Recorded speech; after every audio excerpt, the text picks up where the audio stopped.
Hi, it's me Sajad from ASEAN Golden Diamonds. ഞാനിപ്പോൾ ഉള്ളത് ASEAN Golden Diamondsന്റെ Jebel Ali ബ്രാഞ്ചിലാണ്. ഞാനൊന്ന് store വിസിറ്റിന് വേണ്ടി വന്നതാണ്. അപ്പോൾ ഒരുപാട് പുതിയ കളക്ഷൻ ഇവിടെ എത്തിയിട്ടുണ്ട്.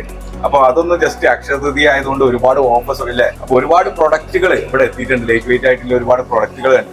നമ്മളെ മെയിൻ കസ്റ്റമേഴ്സ് ഏതൊക്കെ കൺട്രീസിലുള്ള? നമുക്ക് മെയിൻ കസ്റ്റമർ ഒന്ന് പാകിസ്ഥാനികൾ കൂടുതലാണ്, പിന്നെ അതേപോലെ ബംഗ്ലാദേശ്, ഇന്ത്യൻസ് കൂടുതലാണ്. ഇന്ത്യൻസ് ഈ നമ്മളെ കേരളക്കാരിൽ നിന്നും ഈ ബംഗ്ലാദേശികളൊക്കെ പർച്ചേസ് ചെയ്യുമ്പോൾ ഏറ്റവും കൂടുതൽ അവര് ലൈറ്റ് വെയിറ്റ് ഓർണമെന്റ്സ് ആണോ അതോ മറ്റുള്ള അവർക്ക് സത്യം പറഞ്ഞാൽ ലൈറ്റ് വെയിറ്റ് കൂടുതൽ കുറച്ച് ഷോ കൂടിയുള്ള ഐറ്റംസ് ആണ് വേണം. ഷോ കൂടിയില്ല ഐറ്റംസ് ആണ് വേണ്ടത്. പാകിസ്ഥാനികളും അതുപോലെയാണോ? അവരും അതേപോലെ തന്നെയാണ് കൂടുതലും ഹെവി ആയിട്ടുള്ള സാധനങ്ങൾ, അതായത് വലിയ വെയിറ്റ് ഉള്ള സാധനങ്ങൾ, നല്ല ഷോ കൂടിയുള്ള ഐറ്റംസ് ആണ് വേണ്ടത് അവര് ഉദ്ദേശിക്കുന്നത് അല്ലെ. അതുപോലെ അവര് കൂടുതലായിട്ട് പോകുന്നത് ഒരു ഐറ്റാണ് ഈ ഐറ്റം. ഈ ഒരു ലപ്പ ഐറ്റം അവര് ഇപ്പൊ പല മാർക്കറ്റിലൊക്കെ ഈ ലേബർ ഏരിയയിലൊക്കെ കൂടുതലായിട്ട് പോകുന്ന ഐറ്റാണ് ലപ്പ ഐറ്റംസ്. ഇതാണ് കൂടുതലായിട്ട് ബംഗ്ലാദേശുകാരൊക്കെ പർച്ചേസ് ചെയ്യുന്ന ഐറ്റം. വെയിറ്റ് കുറവായിരിക്കും. ഇത് വെയിറ്റ് കുറവാണ്, നല്ല ഷോ കൂടിയുള്ള ഐറ്റംസ് ആണ്. നമുക്ക് ആകെ 12 ഗ്രാം 6 ഗ്രാം ഒക്കെ സ്റ്റാർട്ടിങ് വരാം.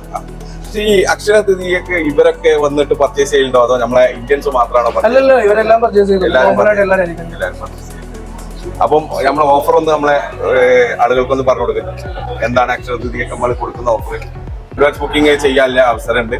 അതുപോലെ 50% മേക്കിംഗ് ചാർജിൽ കൊടുക്കുന്നുണ്ട്, ഡിസ്കൗണ്ട് കൊടുക്കുന്നുണ്ട്. അതുപോലെ 3500 രൂപയുടെ പർച്ചേസ് ചെയ്ത് കഴിഞ്ഞാൽ ഒരു ഡയമണ്ട് പർച്ചേസ് ചെയ്ത് കഴിഞ്ഞാൽ ഒരു ഗോൾഡ് കോയിൻ നമ്മൾ കൊടുക്കുന്നുണ്ട്. അപ്പൊ എല്ലാവരും വന്ന് വിസിറ്റ് ചെയ്യാം, പർച്ചേസ് ചെയ്യാം.